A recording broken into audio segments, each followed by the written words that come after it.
इस वीडियो में हम लोग अमेज़ॉन वेब सर्विसेज कहाँ से शुरू हुआ और इस वक्त वो कितने प्रोडक्ट्स ऑफ़र करता है और उसकी जो ग्लोबल इंफ्रास्ट्रक्चर है उसके ऊपर ज़रा सी नज़र डाल के देखेंगे।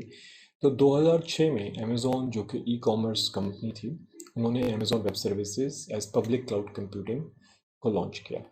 इस वक्त 2020 में तकरीबन 14 साल बाद एक काफ़ी मैच्योर सर्विस बन चुका है अमेज़ॉन वेब सर्विसेज, और इसके इस वक्त तकरीबन 200 से ज़्यादा प्रोडक्ट्स हैं जो कि मुख्तलिफ़ कैटेगरीज़ में डिवाइड किए जा सकते हैं। तो एक काफ़ी मैच्योर क्लाउड कंप्यूटिंग सर्विस है, बहुत बड़ी मार्केट स्पेस है इसकी, बहुत बड़ी कस्टमर बेस है।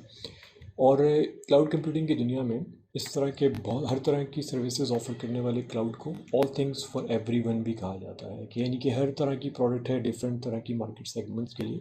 तो अगर इसको इस पॉइंट ऑफ व्यू से देखा जाए कि जो लोग अमेज़ॉन वेब सर्विसेज की स्किल्स डेवलप करते हैं, उन लोगों के लिए अर्निंग पोटेंशियल या इनकम अपॉर्चुनिटीज़ बहुत सारी सोर्सेज से आ सकती हैं।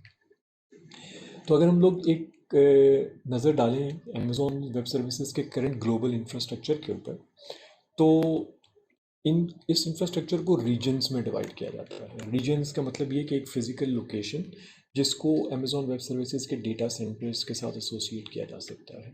तो इस वक्त करंटली अमेज़ॉन वेब सर्विसेज के ग्लोबली 24 रीजन्स हैं जो कि मुख्तलिफ़ मुल्कों में हैं। कुछ मुल्कों में एक से ज़्यादा रीजन्स हैं, कुछ मुल्कों में एक रीजन है। और इन 24 रीजन्स में 77 अवेलेबिलिटी जोन्स हैं, 77 अवेलेबिलिटी जोन्स हैं। अवेलेबिलिटी जोन्स क्या हैं, इनको हम लोग थोड़ी देर में देखते हैं। लेकिन अगर देखा जाए तो तकरीबन 77 डेटा सेंटर्स हैं जो कि दुनिया के अराउंड स्प्रेड कर दिए गए हैं, जिसके ऊपर अमेज़ॉन वेब सर्विसेज की प्रोडक्ट्स और सर्विसेज अवेलेबल हैं। तो इससे पहले कि हम लोग आगे चलें और देखें कि ये रीजन्स कहाँ हैं और इनका ये ग्लोबल इंफ्रास्ट्रक्चर AWS का कैसे चलता है, तो मैं आपको एक वेबसाइट की तरफ लिए चलता हूँ। तो अगर आप अपने ब्राउज़र में जाएं और लिखें infrastructure.aws,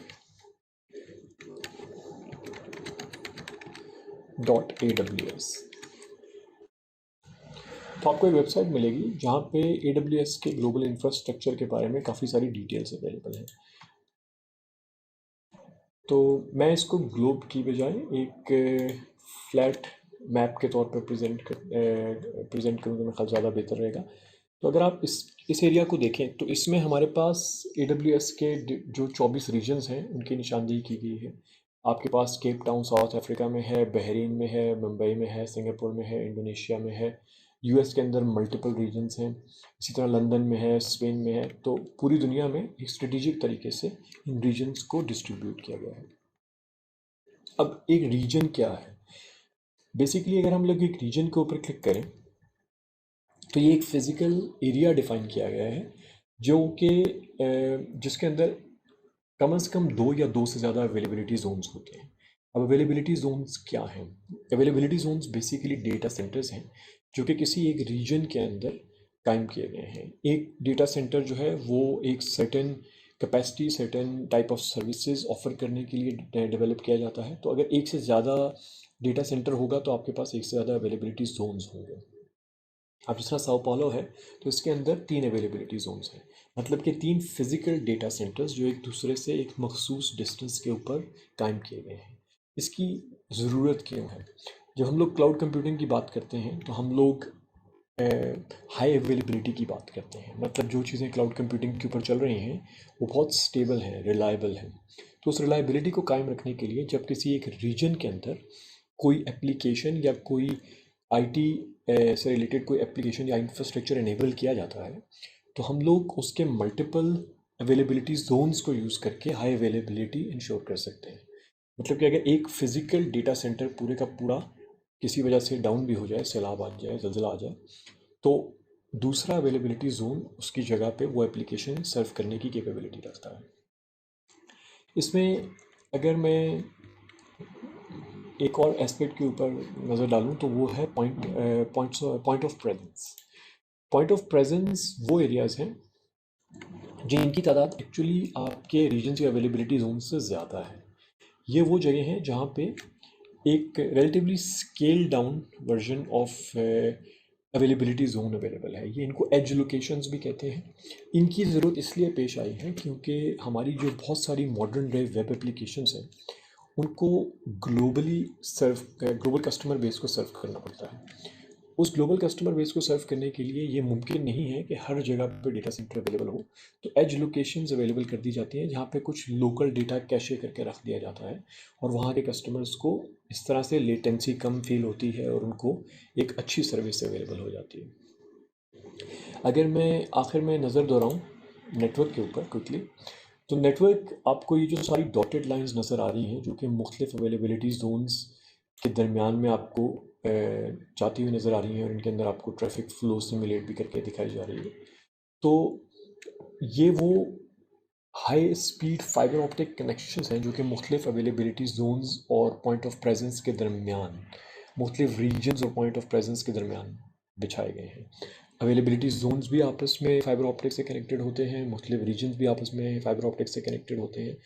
और अगर आप देखें तो ये fibre optic networks under the oceans, under the seas भी बिछा के और ओवर द लैंड भी बिछा के मुख्तलिफ अवेलेबिलिटी जोन्स को, रीजन्स को आपस में एक दूसरे से कनेक्ट किया गया है इनसे।